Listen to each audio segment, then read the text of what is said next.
जय श्री राधे कृष्ण आप सभी भक्तों को। तो आज हम अपने इस वीडियो में श्री प्रेमानंद महाराज जी के प्रवचनों से यह जानेंगे कि क्यों बलराम जी ने राक्षस बलवल का वध किया, और यह जानेंगे कि क्यों अपनी उन्होंने तीर्थ यात्रा शुरू की। आशा करता हूँ आप सभी को यह वीडियो अच्छी लगे। राधे राधे। मायाधीश प्रभु के चरणों का आश्रय लिए हो, ये माया तुम्हें नष्ट नहीं कर पाएगी। भगवान के वचन हैं और वो कभी मिथ्या नहीं होते। श्री भगवान ने गीता जी में कहा, दैवी हृषा गुणमयी मम माया दुरत्यया मामेव ये प्रपद्यन्ते माया में ताम तरन्ति ते।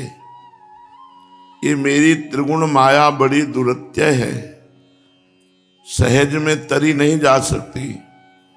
जो मेरी शरण में आ जाता है, मेरा आश्रय ले लेता है, मामे वे प्रपद्यन्ते माया में ताम तरन्ति, वो माया से पार हो जाता है। तो हमें हर समय, हर क्षण, हर परिस्थिति और हर स्थिति में ये विचार करना है कि मैं भगवद आश्रित जन हूं, प्रिया प्रीतम के चरणों का आश्रय लिए हुए हूं। मुझे कोई नष्ट नहीं कर सकता, चाहे झुका दे चाहे रौंद दे, पर नष्ट नहीं कर सकता। वो भी तभी झुकना रौंदना हो सकता है जब अहंकार होगा। साधना का, पवित्रता का, जितेंद्रियता का, ज्ञान का कोई भी अहंकार अगर होगा तो माया अपना प्रभाव दिखाएगी, नहीं तो मामे वे प्रपद्यन्ते माया में ताम तरन्ति। जो मेरी शरण में आ गए, मेरा आश्रय ले लिया, वो माया से पार हो जाते हैं। भजन को रात दिन संभालते रहो, भजन रूपी खजाना कोई चुरा न ले और कहीं बंद न हो जाए।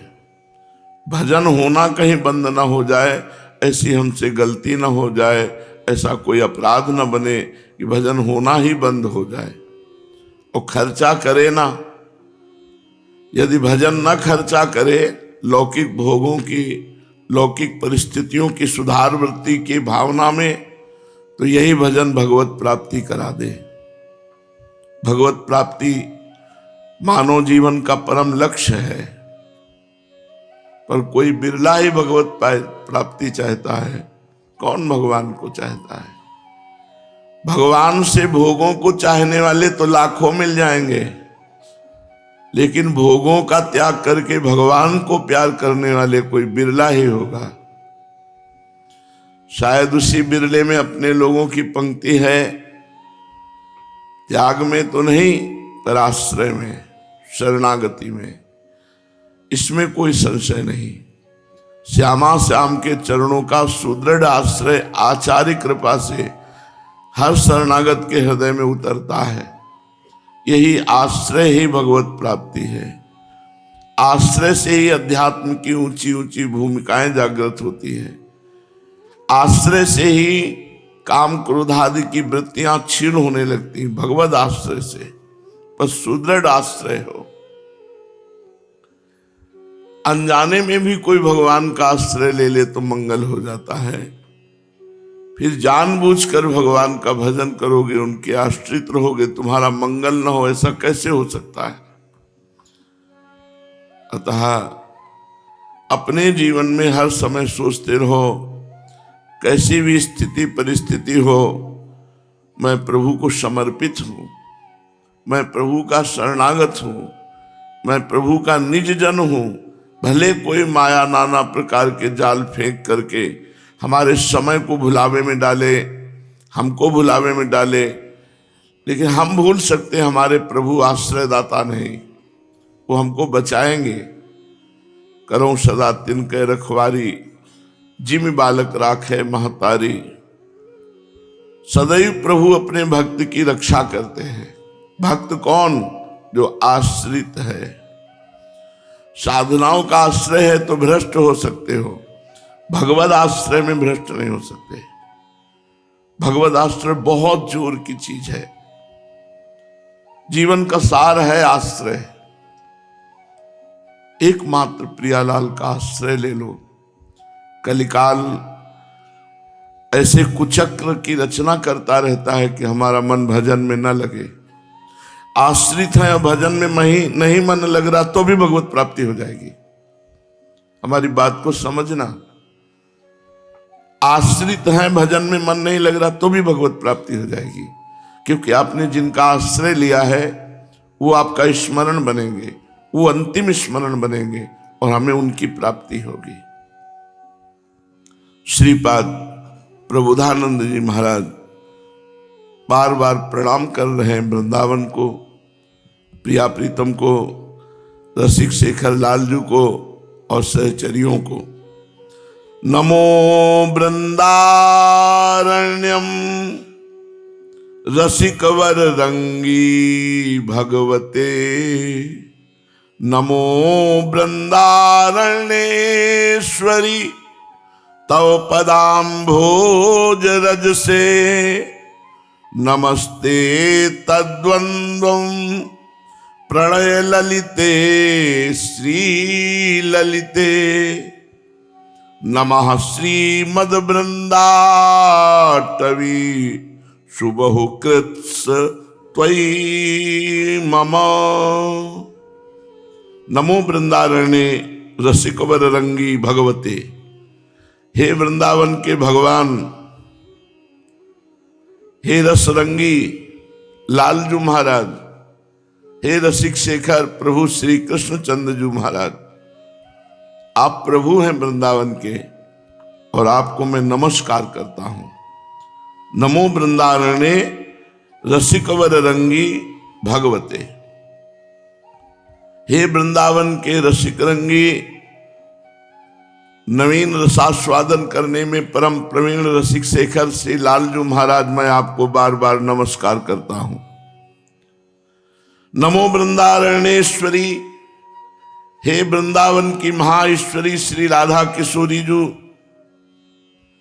आपके ललित चरणारविंद में, आपकी चरण रज में मैं मस्तक रखकर आपको प्रणाम करता हूं।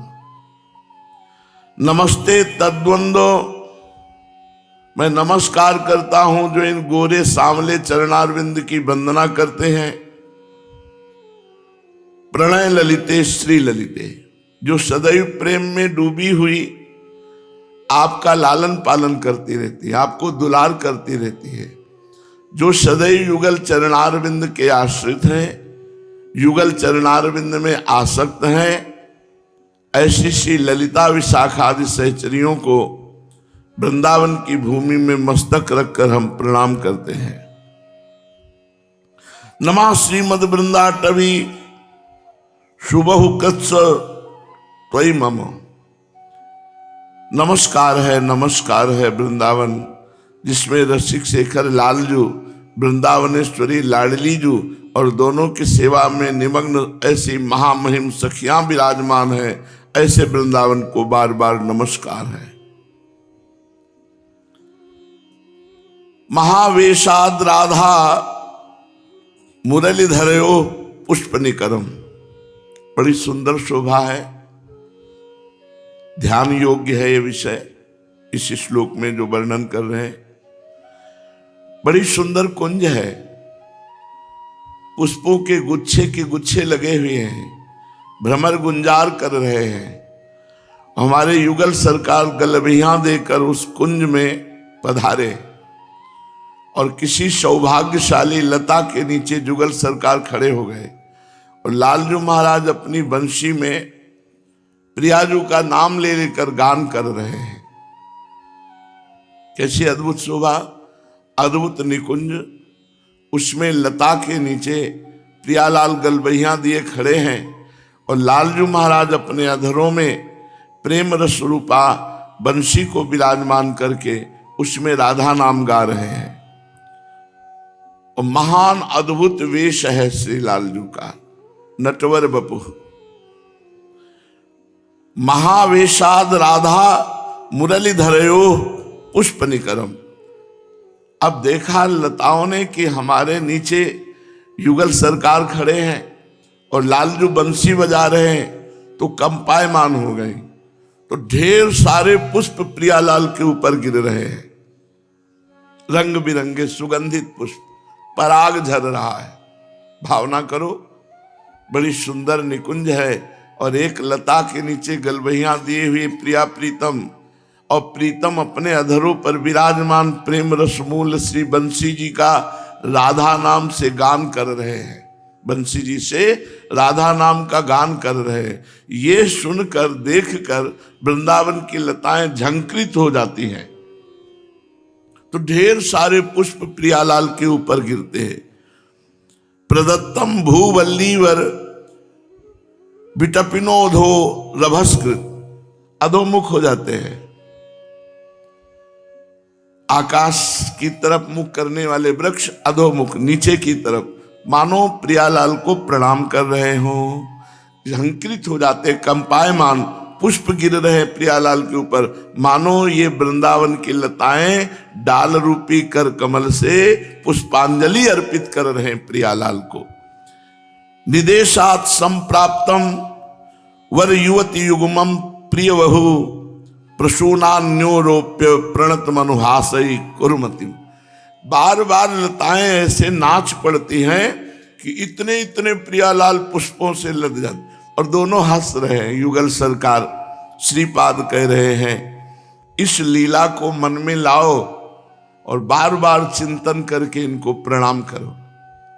बार बार चिंतन, कितने रंग बिरंगी पुष्पों से गले तक प्रियालाल ढक गए हैं। कितना बड़ा पहाड़ जैसा पुष्पों का लग गया होगा, तब तो इतने प्रियालाल ढक गए। अधरों पे बंसी राधा नाम और प्रिया प्रीतम अद्भुत वेश धारण किए उस लता के नीचे विराजमान है, जो लता नृत्य कर रही, झंकृत हो रही, और बहुत सी लताएं अधमुख होकर मानो प्रियालाल को प्रणाम कर रही हैं। पूज्यपाद श्री उड़िया बाबा जी महाराज, ज्ञान और प्रेम के अद्भुत संगम है बाबा।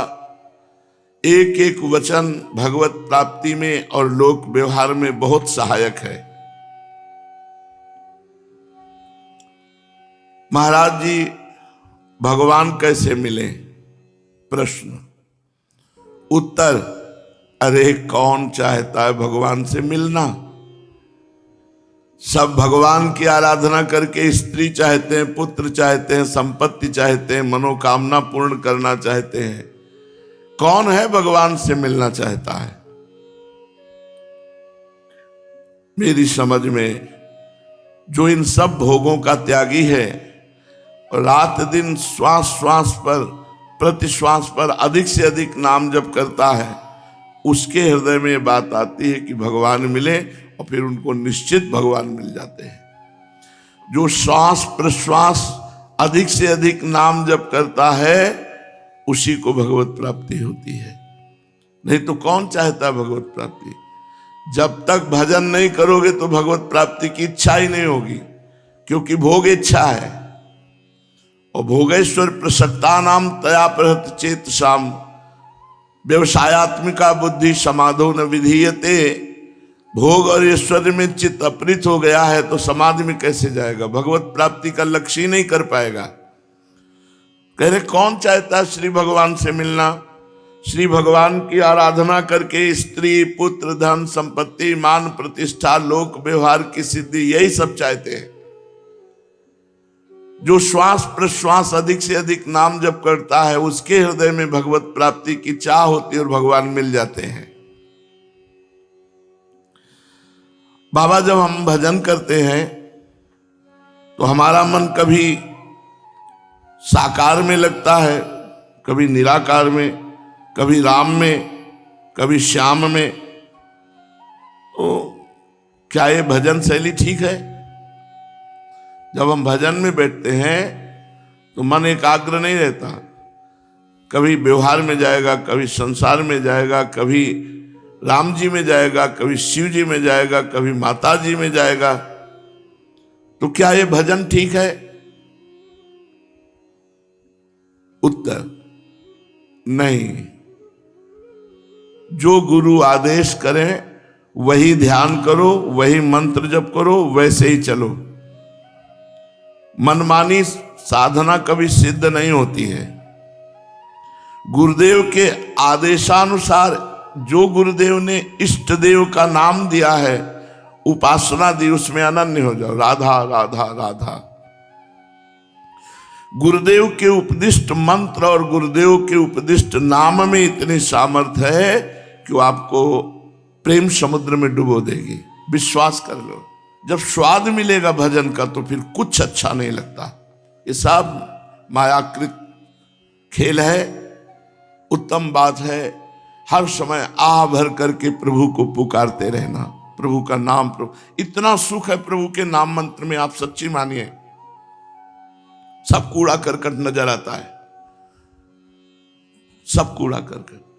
सच्ची मानिए, जो लिखा है ब्रह्मादिक के भोग सब विश्व लागत ताई, नारायण ब्रज चंद की लगन लगी है जाय। सच्ची, जिस समय 2-4-6 घंटे लगातार मंत्र चलेगा तो आप उसका देख लीजिए भाव, आपको सब फीका लगने लगेगा। लगेगा कोई हमसे बात न करे, कोई हमारे ऊपर शासन न करे, वो चुपचाप बैठा रहूं, ऐसे ही चलता रहे, ऐसे ही चलता रहे। तो जो गुरुदेव नाम दे, मंत्र दे, इष्ट का रूप बतावें, वही हमारी उपासना होनी चाहिए। यह नहीं कि कभी राम, कभी श्याम, कभी शिव, कभी गणेश, कभी दुर्गा। ये प्रारंभिक तो ठीक है। अच्छे साधक जो ऊंचाई पे चढ़ना चाहते हैं उनके लिए फिर एकाकार वृत्ति चाहिए। बाबा, जब हम श्री कृष्ण का ध्यान करते हैं तो हमारे ध्यान में राम जी आ जाते हैं, कभी हनुमान जी आ जाते हैं, कभी शंकर जी आ जाते हैं। ये ठीक है कि नहीं है? देखो भाई, तुम ध्यान में ध्यान दो, घबराओ मत। अपने इष्ट देव का मंत्र जपते रहोगे तो ये सब विक्षेप हट जाएंगे, केवल इष्ट देव का रूप रह जाएगा। पूज्य बाबा उत्तर दे रहे। देखो भाई, घबराओ मत। अपने इष्ट देव का मंत्र जपते रहोगे तो अन्य सब रूप अंतर ध्यान हो जाएंगे, इष्ट देव का रूप आ जाएगा। इष्ट देव के मंत्र नाम को मत छोड़ना, बस इसी में कल्याण हो जाएगा, इसी में भगवत प्राप्ति हो जाएगी। बाबा, जब भजन करते हैं तो मन संसार में चला जाता है, इसके लिए क्या करें? बस जहां संसार में जाता है वहां से हटाकर पुनः भजन में लगाओ। बार बार हटा हटा कर भजन में लगाओगे तो भजन में मन लगने लगेगा, और जब चित्त इधर उधर नहीं जाएगा तो जो आनंद की प्राप्ति होती है उसमें फिर आता है, नहीं खान पान ते भावे है, नहीं कोमल वसन सुहावे है, सब विषय भोग लगे खारा है, हरियासिक का मग न्यारा है। श्रीमद् भागवत महापुराण प्रसंग चल रहा है। भगवान बलराम जी नैमिषारण्य पहुंचे। शौनकादि ऋषियों के साथ 88,000 ब्रह्म ऋषियों ने भगवान बलराम जी का पूजन किया, लेकिन व्यास गादी पर विराजमान श्री सूत जी महाराज ने न हाथ जोड़ा, न प्रणाम किया, न उठ के खड़े हुए। बलराम जी को गुस्सा आ गया। उन्होंने कहा कि जो धर्म उपदेष्टा हैं, दूसरों को उपदेश देते हैं, और जब ये धर्म का उल्लंघन करते हैं तब हमारे द्वारा ये दंडनीय होते, मैं इनको विशेष दंड देता हूं। सूत जी, तुम्हें ब्रह्म ऋषियों के ऊपर आसन में बैठाला गया, सब ब्रह्म ऋषि उठकर खड़े हो गए, लेकिन तुम उठकर नहीं खड़े हुए। सबने अर्घ पाद्य आचरण वंदना आदि की, लेकिन तुमने कुछ नहीं की। इसका मतलब तुम अपराध कर रहे हो और तुम्हें दंड देना चाहिए, और हम दंड देने में समर्थ हैं। ऐसा कह के बलराम जी ने कुशा उठाई और संकल्प करके मारा, सूत जी का वध हो गया। ब्रह्म ऋषियों ने कहा तो बड़ा मंगल हो गया प्रभु, हमने संकल्प के द्वारा, मंत्रों के द्वारा इनको सुरक्षित किया था कि जब तक ये सत्र चलेगा, उत्सव, तब तक इनको यमराज भी नहीं मार सकते। तो कर तुम अकर तुम अन्यथा कर तुम, भगवान यमराज के भी ऊपर शासन करने वाले बलराम जी है।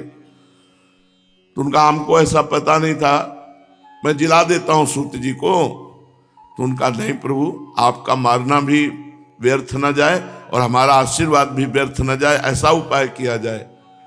तो बलराम जी ने सूत जी रोमहर्षण के पुत्र उग्र श्रवा जी को विराजमान किया व्यास गादी पर। कहा कि संपूर्ण शास्त्र पुराण इतिहास तुम्हारे हृदय में प्रकाशित हो जाए।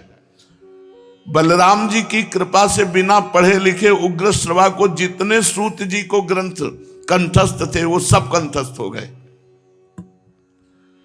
ब्रह्म ऋषियों से कहा कि अगर आप ऐसा मानते हैं कि इनका वध करना अपराध हुआ तो आप प्रायश्चित भी बता दीजिए।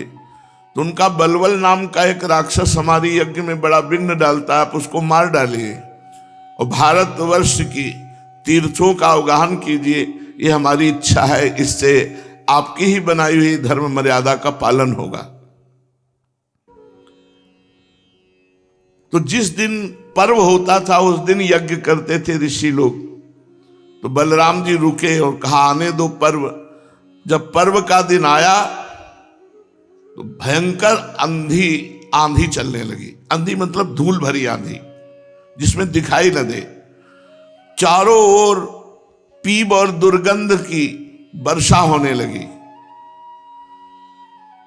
यज्ञशाला में बलवल दानों ने मलमूत्र आदि अपवित्र वस्तुओं को फेंकना शुरू कर दिया।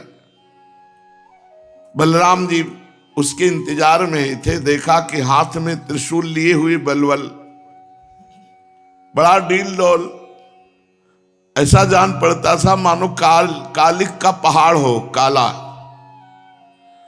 उसकी दाढ़ी मूछ बाल तांबे के समान लाल थे, बड़ी बड़ी दाढ़ें भौहों के कारण बड़ा भयावना लग रहा था।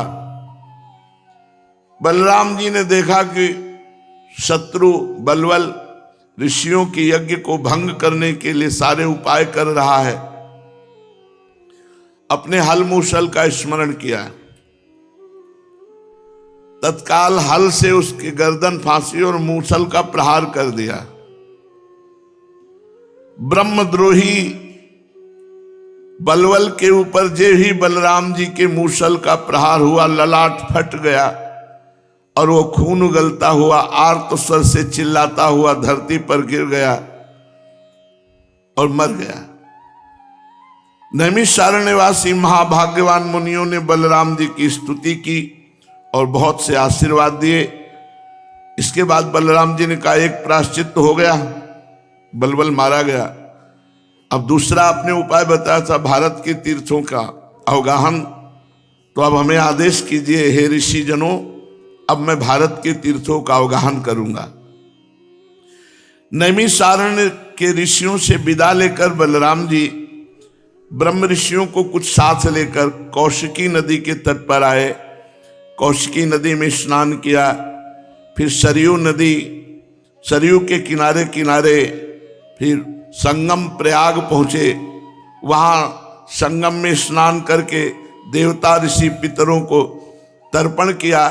फिर पुलहा आश्रम गए, वहां गंडकी नदी में स्नान किया, फिर गोमती नदी में, फिर विपाशा नदी में, फिर सोन नदी में।